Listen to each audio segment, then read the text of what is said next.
Good afternoon dear student. Saturday को जो अपना टेस्ट हुआ था उसका हम हल करने का प्रयास करते हैं। 5% जो BA फर्स्ट ईयर को दिए थे उनमें प्रथम प्रश्न है, पर्यावरण को प्राणी के जीवन और विकास को प्रभावित करने वाला अंग माना। ये डेफिनेशन किसने दी?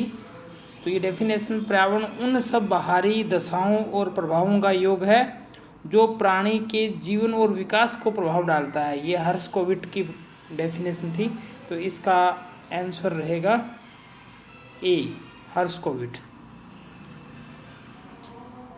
क्वेश्चन क्रमांक 2, पर्यावरण को जीवों के पारिस्थितिकीय कारकों का योग माना। ये डेफिनेशन है फिटिंग की। 2 नंबर जो प्रश्न है इसका आंसर बी, फिटिंग।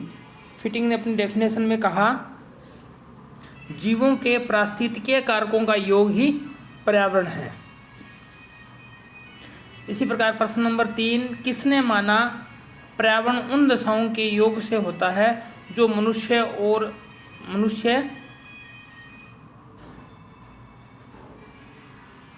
के निश्चित समय और स्थान पर आवर्त करे।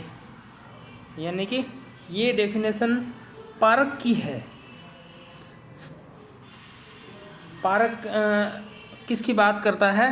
पारक एक निश्चित टाइम और एक निश्चित लोकेशन की बात करता है। यानी पर्यावरण का अर्थ उन दशाओं के योग से होता है जो मनुष्य को निश्चित समय और स्थान पर आवर्त करती है या घेरे रहती है।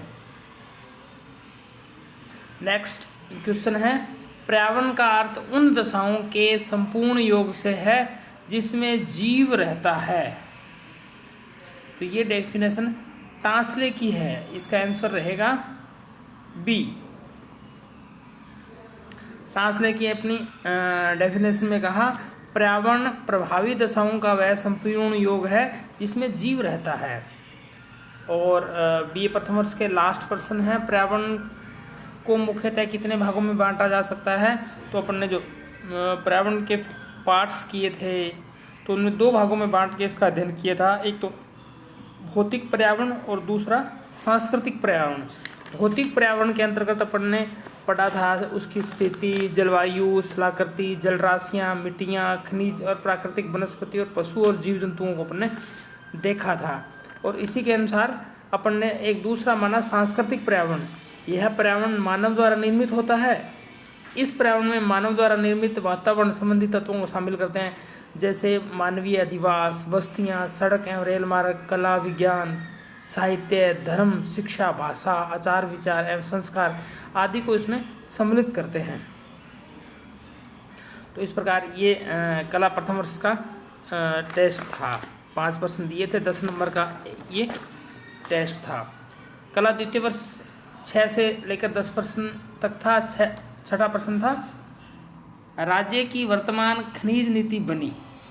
तो राज्य की वर्तमान खनिज नीति 4 जून 2015 को बनी। तो 4 जून 2015 इसका आंसर रहेगा ए। नेक्स्ट प्रश्न है, राजस्थान में प्राकृतिक गैस के भंडार सर्वाधिक कहाँ हैं? तो तेल बाड़मेर में निकलता है और प्राकृतिक गैस के भंडार कहाँ हैं? जैसलमेर के अंदर है। राजस्थान में खनिज तेल उत्पादन करने वाली सर्वाधिक यानी कि कौन सी निकालती है कंपनी का नाम पूछा है। तो कैम्स एनर्जी, स्कॉटलैंड की एक कंपनी है, वो निकालती है 70% राजस्थान में खनिज तेल यही कंपनी निकालती है। 30% ONGC निकालती है। तो ये भारत लिखा गया था, लेकिन पुस्तक राजस्थान का भूगोल है इसलिए राजस्थान को माने। राजस्थान में सर्वप्रथम खनिज तेल का कुआं खोजा गया। ये 2 अलग अलग प्रश्न हैं। एक तो तेल का कुआं खोजा गया और एक तेल सर्वप्रथम निकाला गया। तो तेल का कुआं खोजा गया गुडामलानी के अंदर। बाड़मेर में एक स्थान है गुडामलानी, वहाँ पर तेल सर्वप्रथम खोजा गया।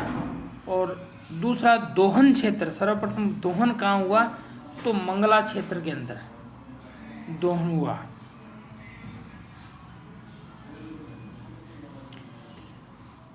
अब एमए फाइनल में जो राष्ट्रीय जनसंख्या नीति थी उससे संबंधित प्रश्न देखिए। राष्ट्रीय जनसंख्या नीति 2000 की घोषणा कब की गई? तो ये 15 फरवरी 2000 को इसकी घोषणा की गई। इसका उत्तर रहेगा बी। नेक्स्ट प्रश्न है, जनसंख्या नीति 2000 के अनुसार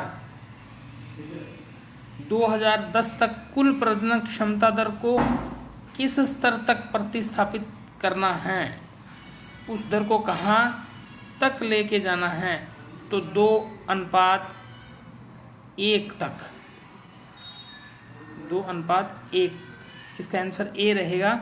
जनसंख्या नीति 2000 में जनसंख्या को किस सन तक स्थायित्व प्राप्त करना है, यानी कि जनसंख्या नीति के जो दीर्घकालीन जो उद्देश्य थे उन दीर्घकालीन उद्देश्यों में ये बात कही गई कि जनसंख्या इस सन तक जनसंख्या नीति को हम स्थायित्व तक ले आएंगे, तो वह सन था 2045 तक।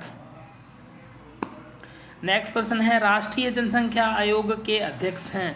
तो जनसंख्या नीति के अंतर्गत एक जनसंख्या आयोग का गठन किया गया। इस जनसंख्या आयोग के अध्यक्ष तत्कालीन प्रधानमंत्री होते हैं। तो वर्तमान में प्रधानमंत्री नरेंद्र मोदी है, तो वर्तमान जनसंख्या आयोग के अध्यक्ष नरेंद्र मोदी हैं।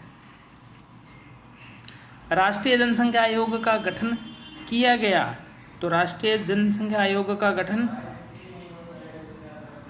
11 मई 2000 को किया गया। इसका आंसर डी सही रहेगा। इस प्रकार अपन ने ये क्वेश्चन हल किया, जिसमें 3 क्लास हैं, यानी BA first year, BA second year और एमए फाइनल के कुछ प्रश्न, चुनिंदा प्रश्न इसमें दिए